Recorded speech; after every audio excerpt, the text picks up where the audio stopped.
Avengers, assemble. This is it. We had our first mutant today. I am very excited because I was freaking out for a number of reasons. There was a lot of deep cuts and a lot of Easter eggs in this episode. This episode was filled with a ton of references if you've been reading Marvel Comics. And I even have the first appearance of the mutant character who's in this episode. So I was really freaking out. Now, it's nowhere near the same visual. It looks different. We're going to get there. But first, I want to welcome all of you to our Episode 3 breakdown for Falcon and Winter Soldier. It is the 2nd of April, 2021, and holy crap, this episode did it. It went there. It went to Madripoor, and it gave us Baron Zemo, but it also gave us a bunch of mutant and X-Men references. We're going to get to those. I have everything, every note here. But first, I wanted to quickly read off Josh sent me his thoughts. He is my usual partner in crime, so to speak, my sidekick, the Robin to my Batman. And he had his thoughts, so I'm going to read those before I dive in. I want to welcome Brooks and Ford. Thank you both for joining. So anyway, Josh said, "I feel like the internet is going to make Zemo a fan favorite now. The way he reaction to him in this episode, I don't know what that means. In this episode is very similar to the way people reacted to Loki in 2012, so I think we'll see him pushed heavily in the future. Plus, he's kind of awesome. I really like him." I 100% agree. Baron Zemo was on point in this episode. I loved him, and we all saw Baron Zemo's dance. Again, I'm sure that's probably a meme by now. Josh goes on to say, "Since I predicted what this episode was going to be, I'm going to lay down the prophecy of what's to come. In the next episode, we will see John start to become more brutal, and Bucky and Sam build up to stealing the shield, and they will steal it in the episode. In the same episode, Zemo will betray Sam and Bucky. The following episode will be mostly from John's perspective as him and the government try and deal with the mess made by Sam and Bucky stealing the shield. They will bring in Thunderbolt Ross to help, and in some way we will see him propose the idea of using villains under their control to fight heroes. This will also be when we see John being really brutal. It will cut back to Sam and Bucky as they hide out and butt heads on the fact that although Sam was chosen, he also gave up the shield. The finale will be mostly a big action set piece with Sam, Bucky, Ao, and Sharon fighting the Flag Smashers, Zemo, John, and the government. Bucky ends up accepting the identity of White Wolf, and Falcon becomes Captain America." So, that is Josh's speculation of what's to come. I almost have to agree. There's a couple of things where I'm like, but I kid you not, I'm almost on point where the direction where Josh is going. I'm really, really close to Josh's direction on this. I 100% agree they're setting up the Thunderbolts. We've talked about it before. Last month, I leaked that Marvel Studios was working on a villain-focused spinoff. I do believe it is the Thunderbolts. Whether or not they use the Dark Avengers is 100%. That's a different conversation. I don't think they're going to use the Dark Avengers label. I think there is a misunderstanding. But as I leaked last month, I do 100% believe that the villain spinoff is going to be the Thunderbolts, and I think we're seeing it set up. The question is, will the introduction of Thunderbolt Ross, will that lead to the Red Hulk sooner than later? And again, what I mean, this is what I mean when I say this episode kicked open a lot of doors. And if you're not a Marvel comic reader, if you're not a deep cut Marvel fan, some of these references and characters went over your head, and that's totally okay. That's why I'm here. I almost said that's why we're here, but Josh is here in the comments. Josh said this episode definitely feels like it's made by the director. What? They're all made by a director. Hey, Vex, yes, it is late. I've had a very, very busy day. I can't go into all of the details, but it was very busy. So, hey, Cross. So I usually like to do what worked, what didn't work. And I have to be totally frank with you. This episode worked. I mean, honestly, that's it. There's really nothing else to add to that. This episode worked. I have no major complaints. I love the fight choreography. I loved the addition of Ao. I may or may not be saying her name wrong, and I do apologize. I'm phonetically, pronunciation, I can't say if I'm 100% on point with that. Zemo's cell number is the same as Leia's in A New Hope. Yes, I caught that as well. That was I had that in my notes as well. Josh said there's a lot of elements that translate from John Wick into this one, and the guy who wrote and directed this episode is the creator of John Wick. Okay, that makes more sense, and I 100% agree with that. This episode really was top notch in action. Vex says that him and Ed and Cross discussed the reference. Oh, nice. Stormgamer says, I know this is out of topic, but I was finally able to watch. Oh, okay. Well, fair enough. Okay, so what's incredible is, first and foremost, we have Madripoor. Madripoor is 100% an X-Men location. There is no debate about it. It was owned...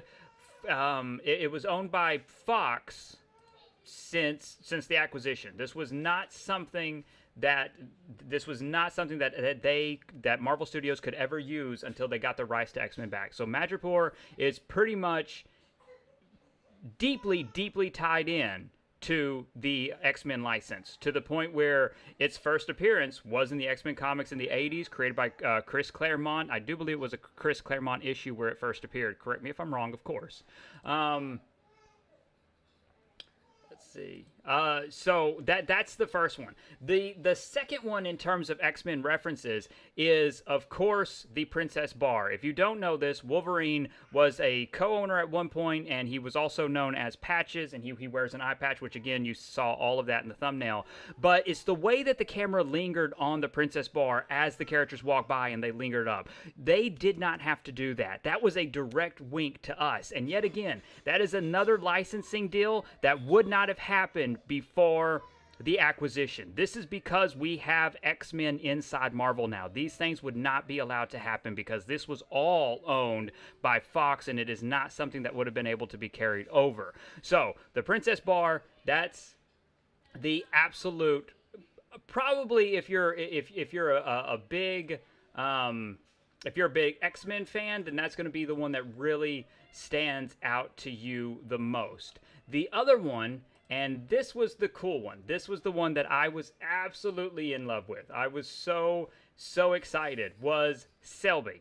Selby made his first appearance in Excalibur 104. That's issue 104. He never appeared again.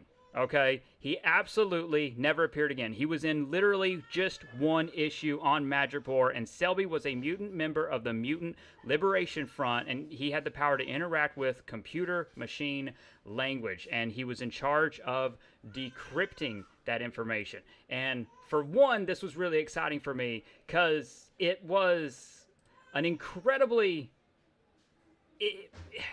It's a throwaway comic issue, right? And I do not mean that rudely, but it was. I mean, it really was. It was just a throwaway comic book issue, one-off character. He was he is an African male character in the comics. He's pretty much just that kind of classic gangster, and they changed him to a her. They altered that appearance significantly, but I can confirm this 100%.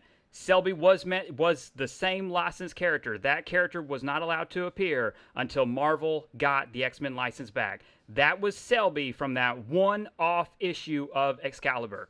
And again, correct me if I'm wrong, but Selby never appeared again except for that one issue. So they were absolutely allowed to change that character. And I 100% respect that and agree with it. But that's our first mutant.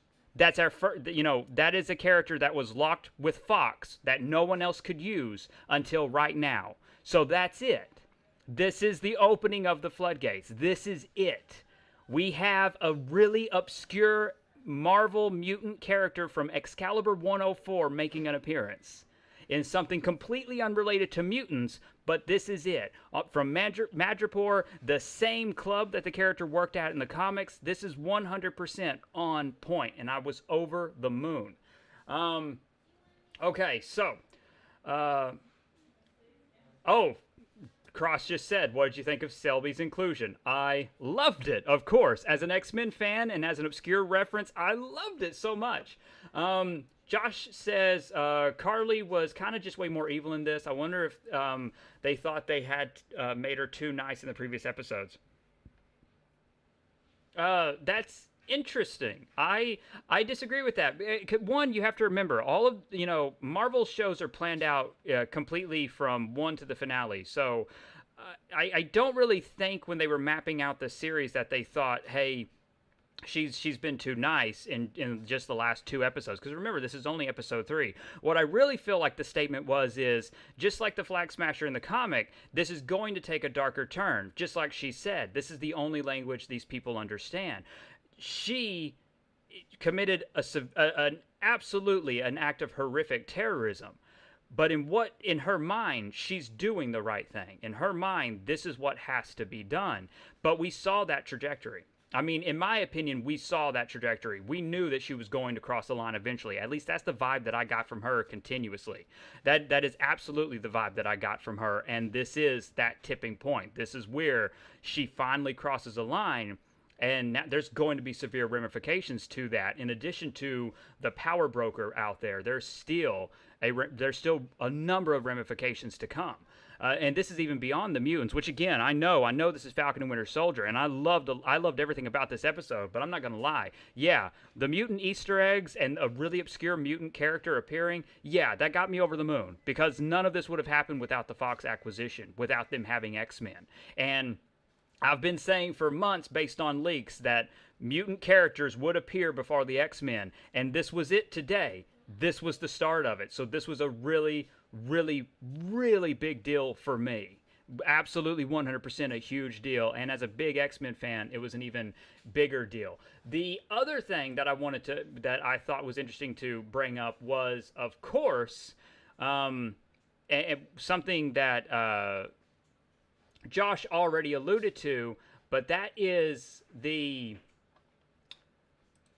Smiling Tiger and the Thunderbolts. Now, Smiling Tiger was a Thunderbolts, was a character who appeared in the Thunderbolts before. He is a Thunderbolts character. He does have his own identity, but all of these, this table is being set for the Thunderbolts. Also, I loved the callback to Sam Wilson's original appearance, how he dressed. That's pretty much Sam's outfit that he wore in this episode was actually Sam Wilson's outfit from the comics. In Sam Wilson's original origin was that he was, and again, this is incredibly stereotypical and honestly, yes, incredibly offensive even for the time, in my opinion. But he was a pimp. That's what he was. He was very stereotypical, and that was Sam Wilson's character. So Sam Wilson was completely reimagined for the MCU, and I 100% respect that immensely, because obviously decisions have to be made to modernize it, because not every decision made back then was one with a level of self-awareness, I guess you could say. Also, you could add to the fact that it being made by a bunch of white people back in the day. But again, it is fascinating that Marvel manages to get in these deep-cut, weird Easter eggs, the obscure references, again, to the comics, Sam Wilson being a pimp. That's an incredibly obscure reference nowadays, because most people don't know Sam Wilson's original origins from the comics. So that's incredible that they, found a way to even pull that into the canon. On top of the fact of introducing the identity of Smiling Tiger and building on what is inevitably coming. Okay. Josh says it seems a little jarring for Carly, since she was helping orphans and now she's blowing people up. I get that, but she's blowing up the bad guys. I have to say, when the Avengers go through and kill, it's really no different in her mind. Whether you're, if you're on her side, if you're on the Avengers side, when Iron Man dropped into that scene in Iron Man 1 and he's killing all those people and bombing it, obviously, we can say he was the good guy there. But the people who were on the other side fighting would have a different point of view. Carly is that other point of view. Carly is the other side of all these wars and all these conflicts that are fought internationally. She's the other side of that, saying, this is what these people respond to, this is all they know, and now she's committing, yes, horrific acts of violence, but this is a normal escalation for these stories. This is a very natural escalation. Let's see. I'm sure I know. Yeah, Zemo's obviously manipulating everyone, but I do not. I've already had some of these comments. I was checking my DMs. I do not believe Sharon is the power broker. I do not believe Zemo is the power broker. I do not believe Zemo is in control of this and has been in control of this for months on end. I don't believe any of that. I do believe Marvel Studios is going to pull an Iron Man 3, so to speak, and the power broker is going to be revealed to be someone who he wasn't in the comics, which I'm okay with because, frankly, the power broker in the comics, just like we talked about last week, he's a pointless character identity. He means nothing. Curtis means nothing to the Marvel mythology. You can have the power broker be someone more important, and it will have greater weight to it, and I think it will. I absolutely believe it will have better results for the average audience member. But again, that's just me. I really, really don't believe there's any necessary connection there. Then the other one. So the doctor that they found, the doctor that was working for the power broker, Wilfred Nigel made his first appearance, of course, in Truth, Red, White, and Black, which was, of course, the origin of Isaiah Bradley, the Black Captain America. So, yet again, they are bringing other characters in from the comics. They're bringing all these obscure references. And Wilfred Nigel was one that I honestly did not expect to see. And I was over the moon that he also even managed to appear. I was in love with that. I really did. Stormgamer says, wasn't Wanda and Pietro and the twins were technically the first mutants introduced in the MCU, even though they weren't called mutants? Stormgamer, I got to be honest with you. I'm going to still say no on that. Until Marvel comes outright and acknowledges a retcon, we're still very open-ended on how Pietro, we're still being told Pietro got his powers from the stone, and we're still being told that, Wanda was a mythical witch who had her powers expanded by the stone. So they're not technically referred to as mutants, so I'm not counting them. Again, though, to each their own, but I'm not counting them directly. Ford says, since Falcon and the Winter Soldier is the last in timeline show before Miss Marvel, do you think we are getting a reference to Terrigen? I do. I still think that. We've been talking about that for a couple of weeks now. I really do believe we're going to get a reference to whether it's Terrigen Mist, Terrigen Crystal, and if the Power Broker is tied into that. And I do believe that between the Power Broker, Terrigen, this Super Soldier Serum, there being 20 vials left, yeah, I think John Walker is going to he'll probably end up taking it himself. He's going to willingly take that Super Soldier Serum, and it's going to drive him crazy. I do believe that. Cross says, "Do you think we'll go deeper down the mutant rabbit hole in this series?" I have my hopes are up. I have to be honest. My hopes are up. I do think we could see one that we might see another mutant reference. I'll just phrase it like that. Adam says, oh wait, I almost missed this. Stormgamer says, do you think that we'll eventually see U.S. Agent get his classic black costume? Yes, I do. Adam says, did you notice when some people were shot, there was actually blood splatters? Really interesting to me. I did notice that. Again, that's just a sign of, Falcon and Winter Soldier's pushing that rating a little bit further. And again, I will also remind you, in other countries, Falcon and Winter Soldier is actually rated TVMA. So, it is really pushing the boundaries. Stormgamer says, U.S. Agent has red on his costume. Oh, U.S. Agent is Mephisto confirmed, says Stormgamer. Yeah, I am surprised how much that Mephisto gag has become a meme. It's hilarious, and I love it, but I am continuously taken aback by that. Let's see. Terry McGinnis says, I think Sharon is deep undercover agent for the CIA using her status as a fugitive to infiltrate the underworld. Oh, that's interesting. Josh says, I just think Sharon is a little bitter, which I think is fair enough. Everybody got away from Civil War pretty well in the end, and she kind of just got left to her own devices. I agree. I think it will be more interesting if she's not undercover because I do think that there needs to be consequences for Civil War. I do think some of these characters need to have other consequences, that there needs to be, another shoe has to drop. Not everybody can come off scot-free, and we need to see the ramifications and the consequences of the choices that people made, and not everybody gets away with it because, not everybody's an Avenger, so to speak. Which one comes out first, Hawkeye or Miss Marvel? Both of those are up in the air. I have to be completely honest with you. What I've heard, they are running down to the wire.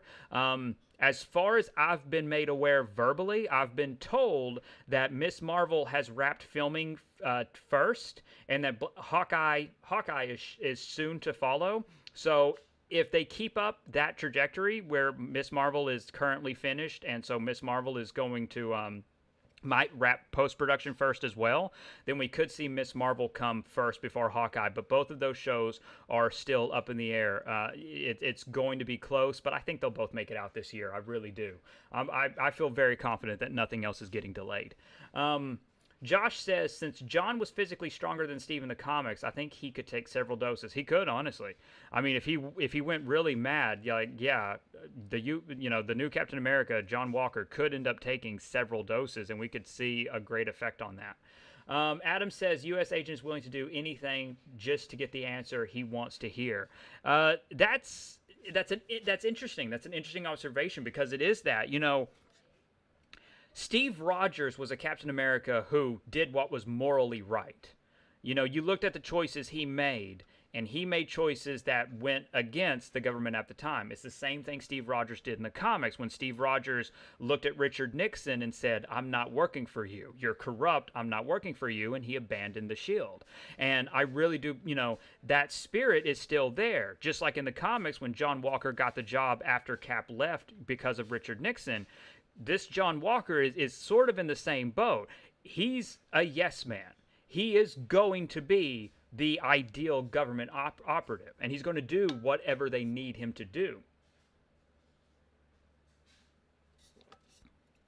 And I really do believe that that's going to play a role in his spiral. When he spirals out, he's going to inevitably spiral out. And I think Zemo is going to be there to pick up the pieces, because Zemo is going to prey on John Walker's idea of the world. Look at the world in the Avengers. They worship them, blah blah blah, and he's going to manipulate him. So we're going to have a Thunderbolt scenario where you have Baron Zemo, you have John Walker. You have, of course, Thunderbolt Ross. You've just introduced Smiling Tiger, and maybe not the character himself, but you've introduced the secret identity of Smiling Tiger.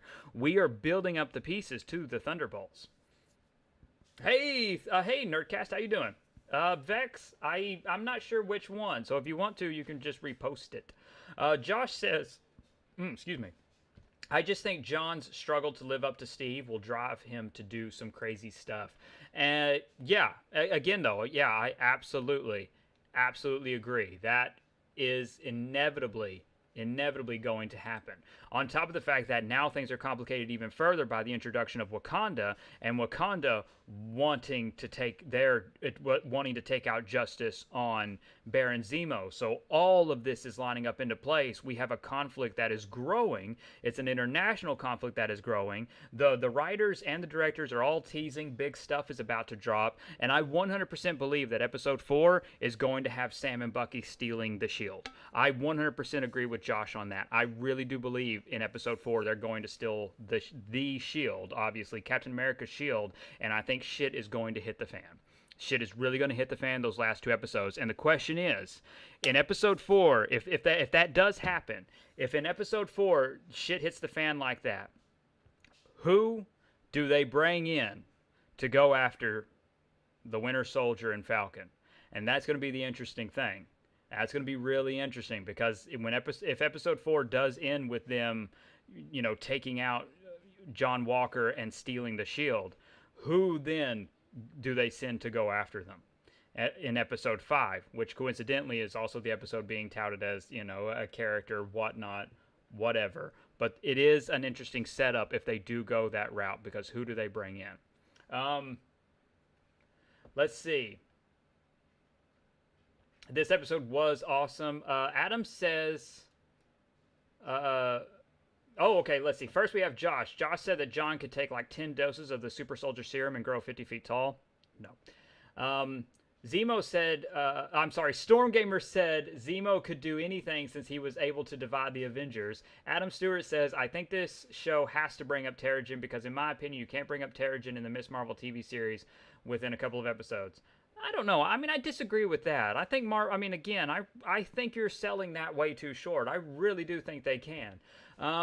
Ford says, do you think Taskmaster survives Black Widow and joins the Thunderbolts? I do. Uh, let's see. Terry McGinnis says it seems that Wakanda is keeping an eye on Bucky and tracking the vibranium in his arm. Oh, I don't think so about that. I really don't. I think they're just staying in touch because he's the White Wolf. They have a respect for him. You'll probably just have to type it again, Vex. Nerd says, I wanted to ask whether T'Challa would have been the cameo or was it always going to be a Dora Milaje. No, it was never going to be T'Challa. You're forgetting. Just as a reminder, Falcon and Winter Soldier was filming before the passing of Chadwick Boseman. They didn't film the show after Chadwick's passing. Most of the series, to be honest, 95% of this show was filmed before the shutdown because of the crisis. Chadwick Boseman was never set to appear in this. The show was finished before he passed. They only had to do a week of shooting after the crisis and after restrictions were lifted. It had nothing to do with Chadwick Boseman. They didn't reshoot anything. There's no truth to any of that. It was not going to be T'Challa. This show was filmed before the passing of Chadwick Boseman. That scene was filmed before the passing of Chadwick Boseman. Nothing was reshot. Nothing was rescheduled because of Chadwick Boseman at all. It was always going to be a Dora Milaje. It was like that before the passing of Chadwick Boseman. I want to make absolute certain that everybody's on the same page. Because misinformation gets out way too quickly. I love Chadwick Boseman. He's amazing, but this was done way before that, and he wasn't going to be in this. That's all there is to it. He's not in this, but this show was filmed way before his passing. Okay, let's see. Adam says maybe they send in Omega Red. Interesting. Joshiwashi says Miss Marvel could tie the mystery of Terrigen Mist into its core narrative if we don't see it beforehand. And I agree. That's what I think as well.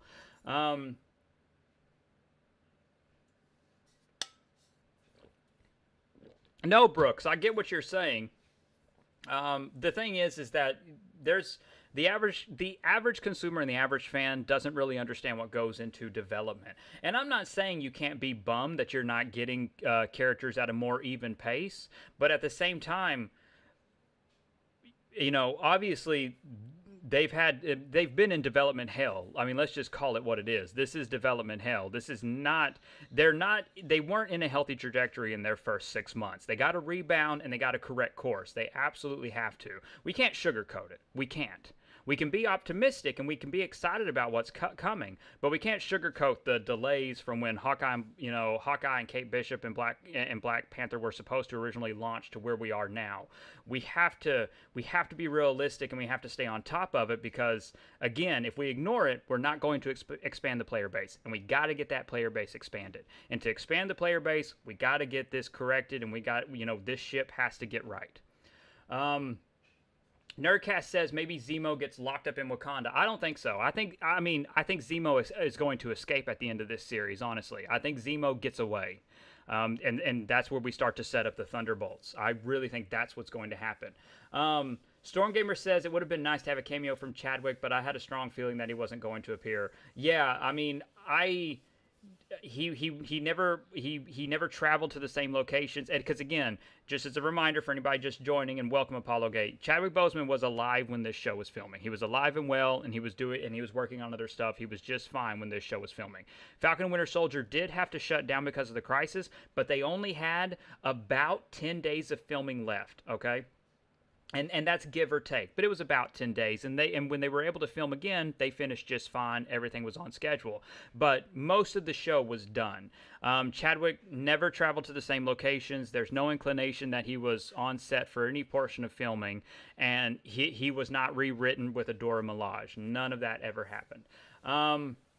Daniel Bruhl. Bruhl, is it pronounced Bruhl? I apologize, I'm not sure. But yeah, Zemo was the shine of this episode. He really is going to take the spotlight. I mean, we have as we're moving forward in the MCU, a lot of these villains are going to be Loki level, where they have a lot of chance to get the kind of depth that Loki did, and to gain that kind of popularity and spread their awareness and spread attention. Obviously, the mask was just a mask. It had nothing to do with Thanos, which is, again, something that I said for a while, because there was a lot of crazy theories that I had been asked that, oh, hey, he makes this mask, and of course it wasn't. So there, that is something. It was just a mask. I do believe it was his father's mask. Again, that's a different story, but I think there is a connection there. Or at least I've heard a couple of things. Josh says, I think Ross could, in a way, take a liking to Zemo if he appears. I do too. I think Ross would easily recruit Zemo. Recruit Abomination when Abomination returns in She-Hulk. So you have Zemo, you have Abomination, you have Smiling Tiger, you have Ghost, you have Taskmaster. You're forming the Thunderbolts. Whether or not it's coincidental, but you're forming. You are forming the Thunderbolts in a way. Yes, Apollo. Yeah, we've talked about that before. We talked about it a couple of weeks ago, actually, about some things that I had heard. I did. Yes, I did. I saw the sword and I was so disappointed. I mean, again, I'm optimistic, but I'm also disappointed because I was like, oh, come on, take it right then and there. He didn't, of course, but yes, I did see the sword, and I am hoping that we will actually see it. I'm not super optimistic. I'm still holding out and waiting to see what happens, but I do. I really think he could use the sword in this series. Terry McGinnis asks, Zemo and the Master of Evil or the Thunderbolts? At this point, I think Thunderbolts are more likely in terms of a spin-off franchise. I don't know if Marvel will have a franchise called the Masters of Evil. I don't know how their marketing feels about that. Again, that's all debatable. If I was in marketing, I'd have my own mind on all of this. But it's more of a question of what does Marvel consider more marketable? Is Thunderbolts more marketable than Masters of Evil? Is Dark Avengers, which again I don't think so. I don't think you call something Dark Avengers. I'm sorry, but that's my opinion. If I had a role in that, I wouldn't call it Dark Avengers. I just don't think it's smart business because I think you start to oversaturate the word Avengers and it gets dangerous. But again, that's me. That's where my marketing brain goes. But I think Thunderbolts might lean more toward a better, more marketable phrase, but that's just me. Tony Stark comes back from the dead and tells John Walker, you don't deserve that shield. My father made that shield. That would be interesting. Josh says, I think the appearance in episode 5 could be either Ross or Howard the Duck. I'm going to ignore Howard the Duck, and I will give you, Ross is interesting. It's more of a question of, well, I'm not going to say that. I almost said something I shouldn't. Apollo Gates says, when Zemo killed the scientist, Wilford Nigel, who appeared, again, Wilford Nigel is actually a comic book character. He first appeared in Isaiah Bradley's The Black Captain America, Red, White, and Black, which was a really, really great comic, and now probably worth a great deal now because of all these characters coming from it. Anyway, so when Zemo killed Wilford Nigel, do you think he killed him out of spite for recreating the serum or something else he was going to reveal to Sam and Bucky? I don't think it was spite. I think it was because Wilford Nigel literally said he cracked the super soldier code and he was the only one who could do it. So Zemo very much so made a decision to kill him. I believe that was it. I think sometimes, the obvious answer is the true answer. And sometimes I believe that's just a simple storytelling device. I don't think you have to look too much into that. Because again, I think that's it. I really do. He created super soldiers. He admitted to them right there. He could do it again. And Zemo says, no, I don't want that, and kills him. That's what I see from it. That's what I take from it. Why would you ignore Howard the Duck, asks Josh? Because Howard the Duck isn't realistic. Come on, that's not realistic for this one. In the Guardians of the Galaxy Holiday Special, yes, but not for this.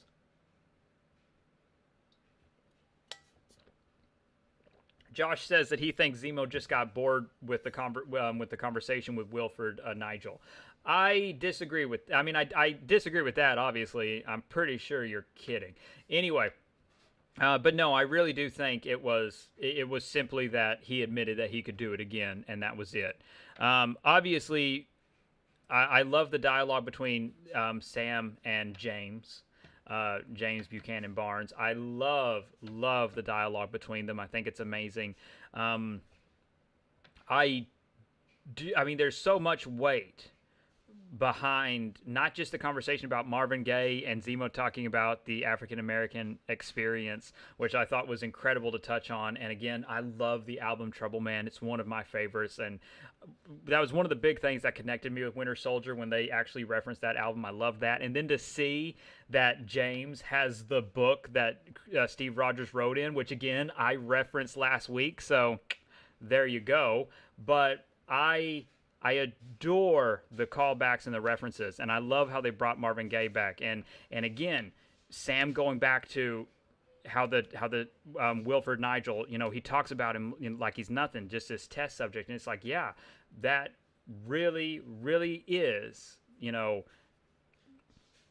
significant to this story. The relationships. I love how it's not only dealing with the relationships between characters, but it's also dealing with the relationship and history of racism in America. Even though it's doing it lightly, it's still something that I appreciate and that I respect a great deal. I hope they dive into it more, but we've only got 3 episodes left because we're at the halfway mark, but I still appreciate the work that they have put into it. I loved seeing the return of Sharon Carter. She's an amazing character. I'm so happy she's back. And again, the ending for her in this episode shows that, yet again, there's another shoe that's going to drop with her. And we're entering, we're in the turning point now. We're really into the turning point. Episode 4, 5, and 6, we're getting there. We're almost done. It's sad that we're almost done because we've got a long wait for Loki, but we're almost done now. Zemo killed Wilford because Wilford was going to ask Zemo to pay for rent. And then Peter comes in and goes, I'll pay rent when you fix this damn serum. There you go. Yes, Apollo, I love the X-Men Easter eggs. I adore them. And again, I don't even know if you could call them Easter eggs, because if you're an X-Men fan, they're on the nose. I mean, they are really on the nose. Zemo just wanted to test his aim. True, he's been in prison for a few years now. Let's see. Ford says, we talked about Blade in 2022 last month. So that's something that I'm not surprised with. I have heard some of the later stuff. We could see some dates shifting here and there, but we're going to see a lot of Marvel Studios stuff next year too. I mean, it's going to get packed.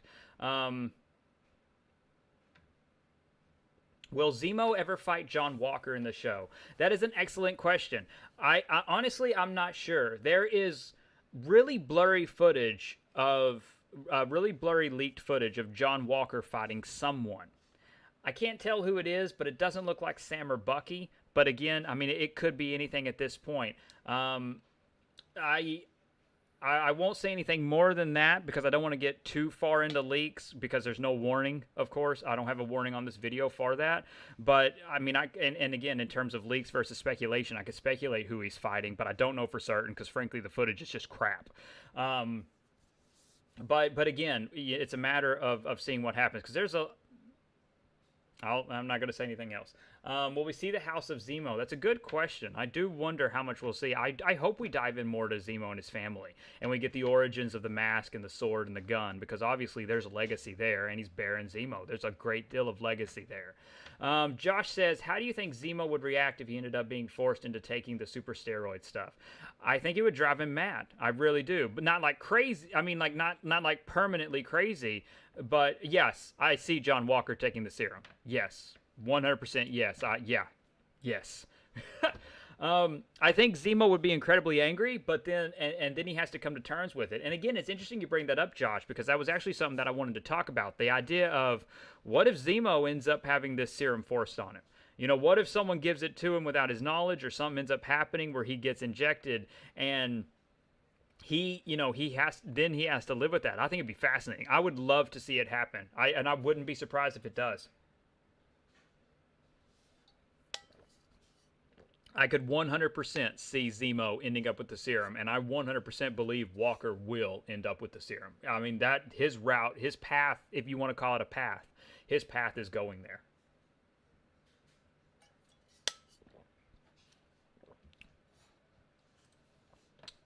Let's see.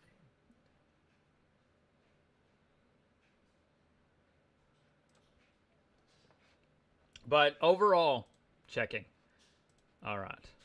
I did the last of my notes. My notes are over now. I loved the episode. I really did. It's a good episode. I love the relationship between Sam and James. The introduction of Zemo has been fantastic. I love that he's a mainstay. I love that he's a part of the cast, so to speak, right now. I think that's a great decision to involve these kind of villains slash anti-heroes. I really did love this because, obviously notes are over. Now I'm just excited. And before we get too close to wrapping up, I just kind of wanted to gush for a minute. I have adored this series. And it is elevating the MCU to an incredible degree. It is knocking it out of the park every week. WandaVision did it for 8 weeks. You know what I mean?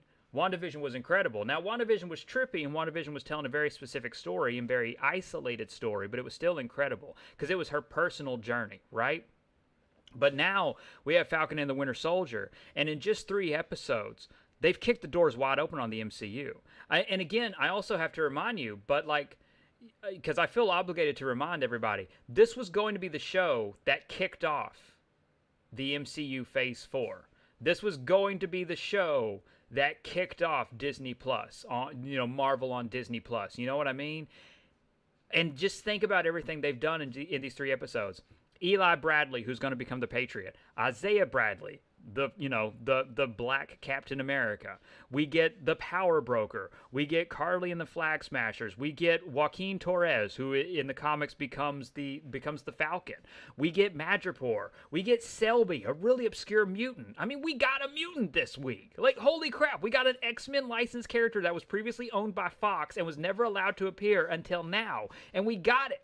And it's no fake out, you know what I mean? It wasn't a fake out. It was that character, and it's like, holy crap, we're getting there. We're getting to that level of Marvel comics that we can dive into, and it's going to have the same depth as those comics. Madripoor looked incredible. Hightown and Lowtown. I mean, as a fan, even the fact of hearing Hightown and Lowtown got me excited because I played Marvel Heroes. I ran through Hightown and Lowtown.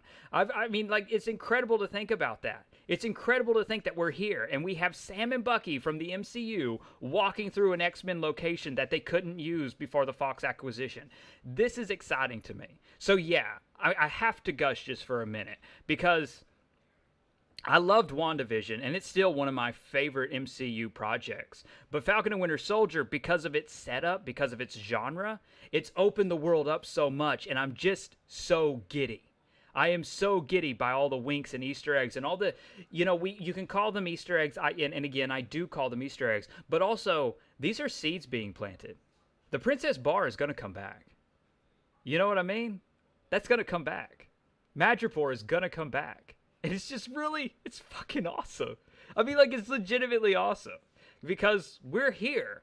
The next stage of the MCU is going to be fucking incredible. And we're going to have the X-Men, for God's sake. I mean, we're going to have the X-Men, really. I mean, we're going to have them soon. We're going to have the Fantastic Four. And we're going to have another Avengers film. And we still got She-Hulk coming, for God's sake. She-Hulk. It's cool. Okay. Hang on. Let's see. Adam says he thinks John will take the serum more than once and go on a rampage on the Flag Smasher. That's fair. Josh says, I know it's a bit early, but with all the crazy government stuff going on, having another civil war, but have it actually have a long-lasting political impact. It's potentially possible, yeah. And it doesn't even have to be called a civil war, but another conflict, especially with the introduction of mutants and sentient weapons, yeah. Again, it's going to get worse before it gets better in terms of superheroics, I mean to say.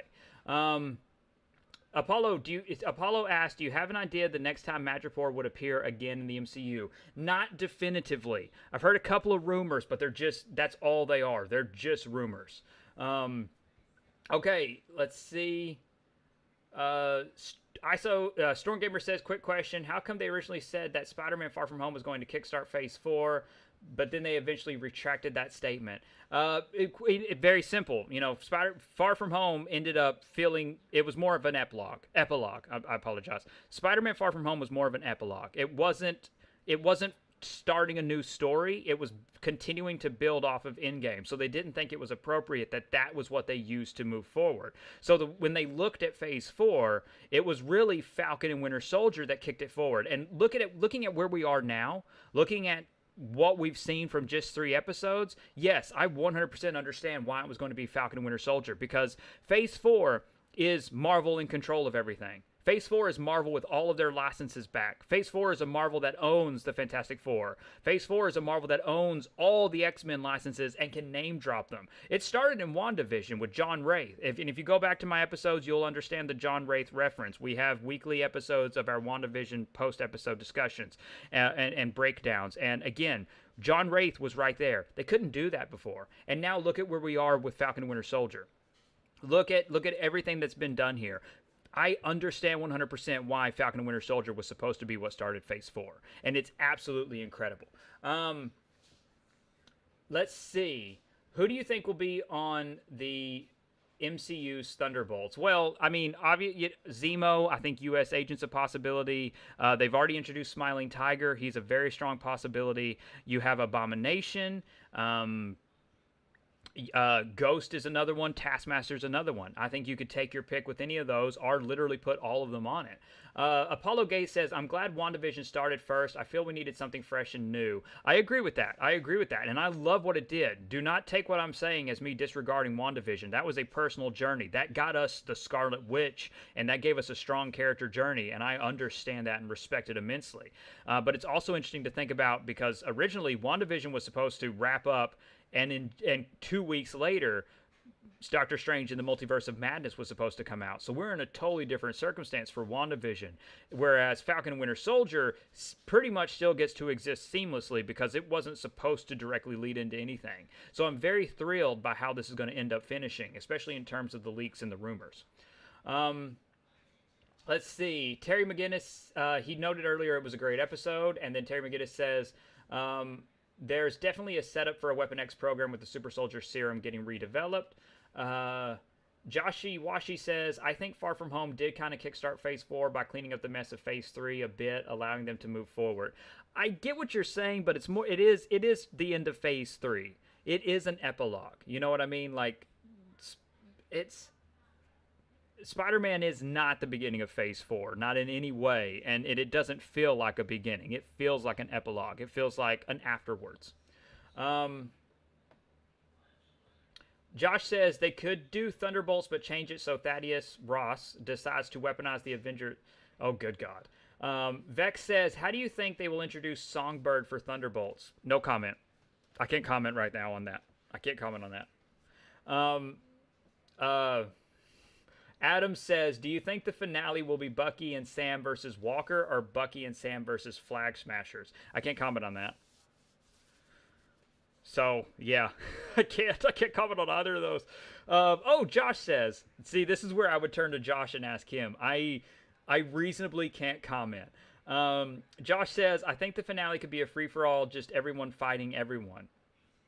But yeah, I honestly, I just shouldn't touch or say anything, just because if anything I've heard is true, that's where my mind goes, and I don't even want to touch on that. That's what she said. Sort of. It kind of works. Okay. We're at about the 50-minute mark, so I want to thank all of you. Thank you all so much for joining. To my YouTube members, thank you so much for your support. I hope you've enjoyed it. And to my YouTube members, I have a very, very special Rumor Mill video going up. It should be up sometime tomorrow exclusively for YouTube members. It's going to be diving into Falcon and Winter Soldier. I'm going headfirst into those. So if you're interested in the rumors and the things that I can't confirm, it's going to be there. And I'm very excited to share that with everyone. And if you're interested in being a YouTube member, it is only $2.99 a month. We only have one tier, and you get everything, the banners, the exclusive Discord chat. You get it all. To everyone else, thank you so much for joining the chat and joining me on this very late night. I know this is a later episode than usual, but I do appreciate your time and appreciate you dropping in and chatting with me. Please do consider liking the video, sharing it with your friends, of course, and it absolutely helps it helps so much with the algorithm and the analytics. So I do appreciate that immensely. Thank you so much for watching. It means the world, and it really does help, and I really do appreciate it. So with that, we are at the halfway mark. It's almost over. It's really sad, and I'm going to miss this show. I'm going to miss it so much, but we're at the halfway mark, which means next Friday we will be back with episode 4 of our post-episode breakdown for Falcon and the Winter Soldier, and it's going to be something special. I really, really believe episode 4 is going to be something special. So with that, everyone, thank you so much. Have a good night.